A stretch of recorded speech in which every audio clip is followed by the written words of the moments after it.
Bonjour et bienvenue dans ce cours d'initiation à la gestion financière. Le but de ce cours sera de vous initier au maniement des principaux outils de cette discipline, afin que vous puissiez déterminer la rentabilité d'un investissement, choisir un projet d'investissement en fonction des critères économiques et financiers. Cette vidéo introductive sera particulièrement axée sur le rôle de la gestion financière et la structure financière de l'entreprise.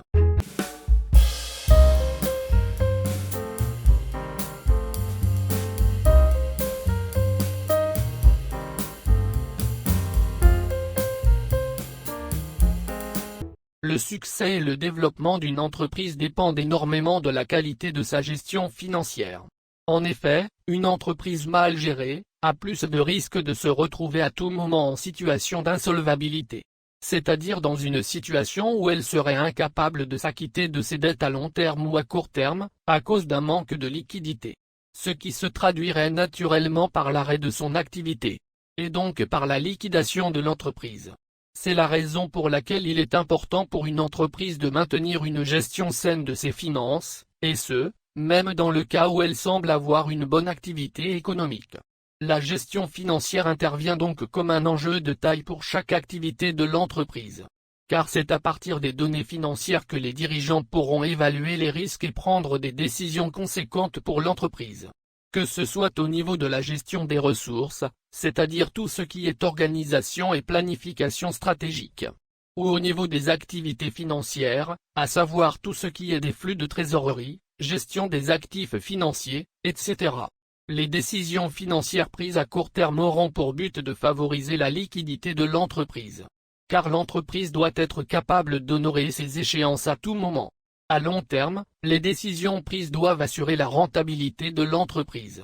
Mais pour prendre des décisions aussi importantes, le directeur financier doit non seulement tenir compte de l'environnement dans lequel l'entreprise évolue, c'est-à-dire tenir compte de son marché, du système bancaire et institutionnel, etc. Mais aussi comprendre les problèmes de l'entreprise pour pouvoir faire face à d'éventuels risques, à savoir de possibles risques de change ou risques de liquidité.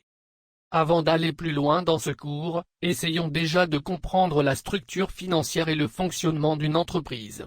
L'activité d'une entreprise est fondée sur une activité de production et d'échange.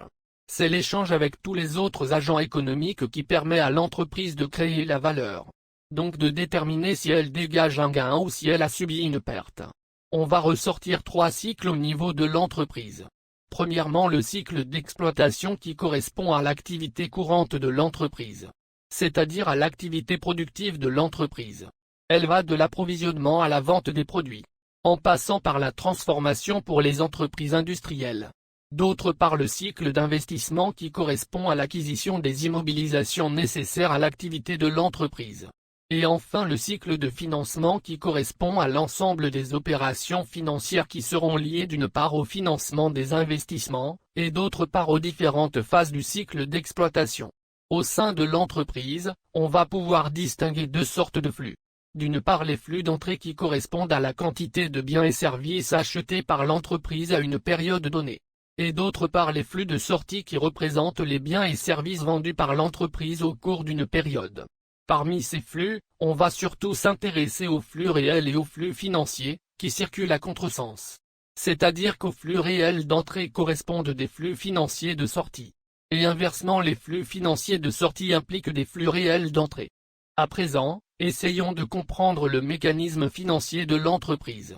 Déjà pour assurer son fonctionnement, une entreprise a besoin d'investir dans un certain nombre d'actifs comme un fonds de commerce, des terrains, des bureaux, outils de production, etc. Ces actifs vont être utilisés sur le long terme pour la création, l'amélioration et le développement de l'entreprise. Dans la comptabilité, tous ces actifs entreront dans le poste des actifs immobilisés. Dans l'analyse des mouvements, l'achat des actifs va se traduire par une entrée de flux réels et une sortie de flux financiers. Car leurs acquisitions devront être financées par des ressources à long terme, principalement avec des capitaux propres et les dettes à long terme. Lors de la création, l'entreprise fait souvent appel à des prêts subordonnés pour financer les immobilisations et les projets d'investissement. Les ressources à long terme doivent excéder les emplois à long terme afin de pouvoir financer une partie des actifs à court terme. Les actifs à court terme représentent ici tout ce que l'entreprise va utiliser, remplacer et convertir en espèces tout au long du cycle d'exploitation. Après l'acquisition des actifs immobilisés, l'entreprise va devoir investir dans la tenue d'un stock qui sera intégré tout au long du processus de production. Puisque l'entreprise a une fonction d'échange, les opérations de vente au sein de l'entreprise vont donc se traduire par une diminution de stock. Autrement dit par une sortie de flux réel avec en contrepartie une entrée de flux financier. Cependant, l'entrée de flux financier ne signifie pas automatiquement que l'entreprise a encaissé de l'argent. Enfin, pour une vente au comptant oui. Mais il peut y arriver que l'entreprise accorde des délais de paiement à ses clients. On va parler de créance client. C'est en quelque sorte un prêt accordé par l'entreprise à ses clients. Par conséquent, l'entreprise doit être capable de maintenir son activité courante et de satisfaire ses financements à court terme. Et pour cela, elle va devoir trouver des moyens de financement à court terme. Par exemple en octroyant des dettes bancaires à court terme, ou en augmentant les délais fournisseurs. À ce niveau, le gestionnaire financier doit porter une attention particulière sur les délais accordés aux clients afin de pouvoir faire face à ces échéances à temps et d'assurer la continuité de son activité.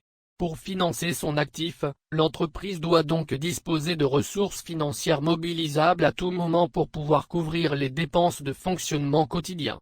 Il s'agit là de la trésorerie, c'est-à-dire la part des ressources financières qui n'a été utilisée ni à l'acquisition d'immobilisation, ni au financement de l'actif circulant.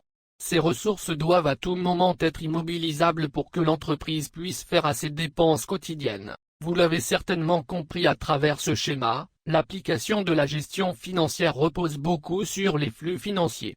D'où vient l'argent? Quand, comment et pourquoi doit-on l'utiliser? La gestion financière intervient donc comme un outil nécessaire et indispensable au fonctionnement de l'entreprise.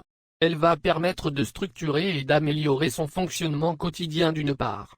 C'est-à-dire définir les budgets, les CPI, contrôler les dépenses et les recettes, etc. Et d'autre part optimiser ses ressources financières, pour assurer la rentabilité de l'entreprise à long terme. Pour bien comprendre la gestion financière d'une entreprise, il faut bien sûr s'armer de quelques notions clés à savoir, les outils comptables, les budgets, l'analyse financière, etc. Mais pour ça ce sera à voir dans une autre vidéo.